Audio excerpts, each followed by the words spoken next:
Hello, I'm Ollie and this is Criminally, where I talk about crime, pulp, horror, that kind of thing. Today, 10 really long books that I think are worth your time.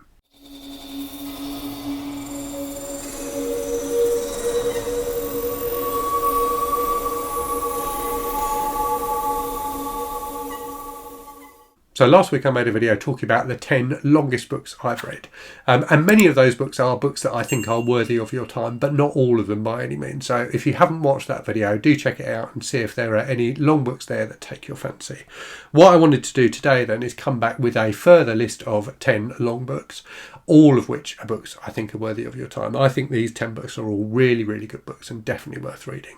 They're not quite as long as the books on that longest books list. So the shortest of these books is just over 700 pages long. The longest is just under 1,000 pages. I'm going to go through them in order of length, starting with the longest one. And there's definitely a variety of books here. There's some horror, there's some crime, there's some kind of trash. There's all sorts of different things, and there's some like genuine literature as well. The thing that occurred to me looking at this list before I started filming was the majority of these books, or at least more than half of these books, are books that are set in the past. And I wonder if that is something that makes, me as a reader more inclined to put up with a long book, for want of a better description. A book that is teaching me, that feels like it's teaching me something about previous events, and therefore needs to spend a bit of time setting up the world that it takes place in. Now, I've said on the channel before, I'm not a fan of like big epic fantasy type fiction, but I think there is and the reason I'm not a big fan of that is because I have limited patience for world building. But I think there is something about world building where the world you are building is our own past that I certainly as a reader am more inclined to enjoy. And I think it's because, it's always interesting, isn't it? Thinking about our past and learning from our past. I think that's maybe why I'm more inclined to put up with books where the world building is about, building up a period of history for me, and letting me reflect on that. Right, so let's go through the list then. So the first is nearly 1,000 pages long, so 984 pages, and a book I wasn't expecting to enjoy as much as I did, and that is The Kindly Ones by Jonathan Littell.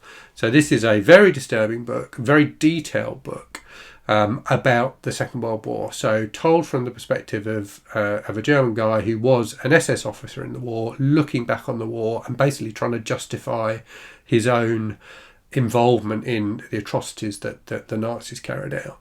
And there is a lot of atrocity in this book. It's a horrific book at times, but it's also a book that's just kind of filled with detail about what happened during the Second World War.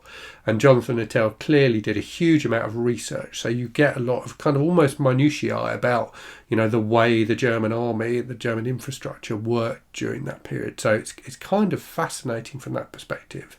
And I found myself just kind of swept up by all of that detail, and you really feel like you are reading something that was written by someone who experienced it, although clearly Jonathan Littell didn't. So definitely an achievement in terms of bringing to life a horrific period in our collective past. A really interesting and gripping book despite its length.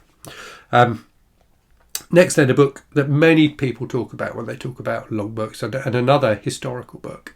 I really think this is a wonderful book. So, The Kindly Ones is a disturbing book. This next book I think is a wonderful book, and that book is Lonesome Dove by Larry McMurtry. So a Western, but an epic Western. We often think about Westerns as being, kind of short throwaway kind of books. Lonesome Dove definitely isn't that. It's a historical novel in terms of being a book that brings to life the past for you as a reader, and also wonderfully a book about friendship. So about the friendship between these two guys who end up going on like this kind of epic cattle drive with a bunch of other people they know, and a book that also feels like it's about, it's really a book that feels like it's about what it was like to live in the Old West. So there's a lot of stuff about kind of, like the relationships between men and women and things like that. So just a really interesting book that, again, I just felt completely immersed in and therefore didn't mind the length of. Lonesome Dove, by the way, is 964 pages.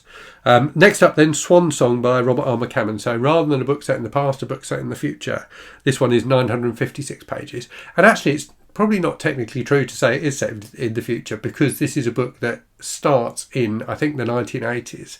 So written in the 80s, starts in the 80s, and it's about a nuclear war that, decimates the earth. And what happens thereafter. So, a massive book. It's like Robert R. McCammon's version of The Stand almost, or certainly it's a book that gets compared to The Stand, which is another kind of post-apocalyptic novel. And it's just it's fascinating in terms of the way McCammon weaves together a load of different storylines. So in common with that kind of disaster movie style of storytelling, where you have a group of disparate characters and you talk about the events that happened and the impact on those characters. So you've got a load of different parallel storylines running through the book, all of which work really, really well and are very gripping. But it then becomes about like the rebuilding of society after this nuclear apocalypse. So a really tense and enjoyable book at times, some fascinating, really memorable characters, and a book that I read back in the 90s and really enjoyed as a teenager, and have reread again recently and again really, really enjoyed it. Next up, unusually for me, we have some non-fiction. That book is Helter Skelter by Vincent Bugliosi and Curt Gentry. So a book about the Manson family and the Manson trial. And Vince Bugliosi, I think, was one of the prosecutors in that trial, so has, kind of loads of inside information about it. This is a long book for a true crime book, but really fascinating, packed with detail. I think the Manson case is one of those cases that was so horrific that it's kind of sent shockwaves through our popular culture. Really, you see so many references to Charles Manson in still in things today, like the Tarantino film Once Upon a Time in Hollywood. So a fascinating case, a truly horrific case, but a fascinating case, and really interesting reading about the people involved in it and the way that it was prosecuted as well. Unusual for me to talk about non-fiction. I don't talk about non-fiction much on the channel, but this was a book that really, really impressed me. Next up, some more horror and another historical novel. This is The Terror by Dan Simmons. So again, a book that really immerses you in a particular event in history. This one being about two ships that go on an expedition to, and I always forget if it's the Arctic or the Antarctic. I think it's the Antarctic, and get stuck in the ice there. So about the people on those boats and how they had to survive. There is a kind of supernatural element to it as well, but most of this book is just about the experience of being trapped in a really hostile environment with a group of people that you don't know if you can trust all of them. So really, again, really, really detailed. Dan Simmons throws in tons of detail about what the ships are like, how they came to be built, and all that kind of thing. So you really do feel immersed in the detail of what's going on, but it never in a way that gets in the way of the story and the characters. So another book that really definitely justifies its length, that one being 944 pages, and Helter Skelter, sorry, I didn't say, was 949. Next up, something completely different then, 929 pages of complete trash, but I enjoyed this book so much when I read it last summer. And it's a book that I'd been aware of like pretty much my entire life, it feels like. It came out in the 80s, I was definitely aware of it when it came out. It's got an absolutely iconic cover. So this is a cover that I don't think has really changed much at all over the decades since the book was published. That book, as you can see, is Riders by Jilly Cooper. So a book about the competitive show jumping circuit, and about like rivalries between different characters in that show jumping circuit. The main villain in this book, Rupert, is just such an utter bastard, but he's a joy to read. It's so enjoyable watching him be a complete dick to everybody. So this is a book packed with sex, packed with plot twists, packed with kind of interesting characters. It is complete trash. But I really, really enjoyed it, and I'm definitely going to read more of the books in this series. The series is called The Rutshire Chronicles, which in itself is a hilarious name, so I'm definitely going to read more of those. Next up, an author who made my longest books list more than once, and that is Stephen King. And this is a book of King's that I tried to read 2 or 3 times before I finally managed to, and I just couldn't get into it for some reason. But having finished it, I thought it was really great, and I think it's an interesting... It's kind of quite a typical Stephen King book in many ways. So the book is Under the Dome, which clocks in at 880 pages. So Under the Dome is about a small town in America that gets surrounded by this dome. So this kind of dome comes down over the top of it and nobody can get in or out. And it's about what happens in the town as a result of that. Like Swan Song, you have a load of different characters, and you hear about their stories, and their kind of plot lines run in parallel to each other and sometimes intersect.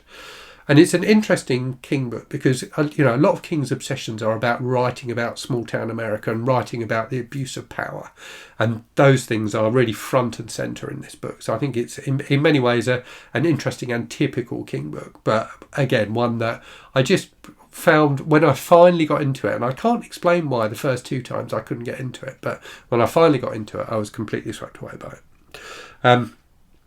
Next up then, a book which is a bit of a cheat. So this is Blackwater by Michael McDowell, which is 774 pages. So it's a bit of a cheat because this was originally published as 6 separate books, but it was deliberately published that way. It's not like it was a series of books. It was always one book that was published in instalments. And Stephen King took inspiration for this for his book The Green Mile, which he subsequently published in the same way. So I remember seeing copies of the individual Blackwater books in my local library when I was a kid growing up, and never read them, but was always interested by the concept of them because they advertised themselves as a serial novel. And when I did come to read The Green Mile by King, I read that in that fashion. I bought each instalment each month as it came out, and really enjoyed reading it like that. So I would have loved to have read Blackwater like that. So Blackwater again is a book set in the past. Again, it's a horror novel, but this is a horror novel about, it's kind of a family saga type of book about this family who are very wealthy, who make their money from logging, and about how one of the sons of the family meets this mysterious woman. So that's kind of where the horror element to it comes in. But it's just a wonderful story about kind of American capitalism almost, but about I suppose, what's the word you would look for? Like compassionate capitalism. So this family, try and do good things with their money. But one of those books with loads of twists and turns in terms of the horror element of the story, but also just in terms of the characters and the way they kind of butt up against each other. So yeah, fascinating characters, fascinating story, and really one I recommend. Next then, a much more modern novel. This only came out a couple of years ago, Our Share of Night by Mariana Enriquez, which is 736 pages. So again, a book that touches on history, recent history in this case. Mariana Enriquez is an Argentinian author, and this book is set in Argentina, and about a father and son who are kind of involved, and I won't go into too much detail because it will give it away, with this kind of weird cult. So this is a book that's set across several decades in Argentinian history, and particularly during a very dark period of politics and atrocities in Argentina. So a book that is both a compelling horror novel and a fascinating horror novel, but also you feel like you are learning something about a history that I personally didn't really know very much about. So a book that justifies its length by being kind of informative and fascinating, as well as a gripping piece of entertainment. And then finally, another historical novel, albeit a historical crime novel this time, The Given Day by Dennis Lehane, which is 720 pages. So a book set in Boston at the end of the First World War and the kind of the years just after that, about a family. So again, it's got that kind of family saga style of thing to it, but particularly about one of the sons of the family who's a cop in the Boston PD. And this book touches particularly on kind of race relations in the US at that time. Another book that feels like it's very, very well researched, so you really get immersed in that kind of time and place. And that immersion in place in particular, I think, is something that crime novels often do really well and don't get enough credit for. Lehane, often writes books set in Boston, and this one, where he's reflecting on the history of Boston, I think is particularly interesting because of that. I think it's the first in a trilogy, so I definitely need to go on and read more of these books, because I thought this was kind of fantastically enjoyable, really gripping and enjoyable kind of crime saga, but also, as I've said, an enjoyable kind of slice of history and fascinating to look back on previous periods. So there you go, 10 really long books I think are worth your time, between 700 and 1,000 pages long. So do let me know in the comments what you thought of my list. Let me know your favourite long books. And as always, thanks very much for watching. Hope you're safe and well out there. Hope you're reading good stuff. And I'll speak to you again very soon. Cheerio.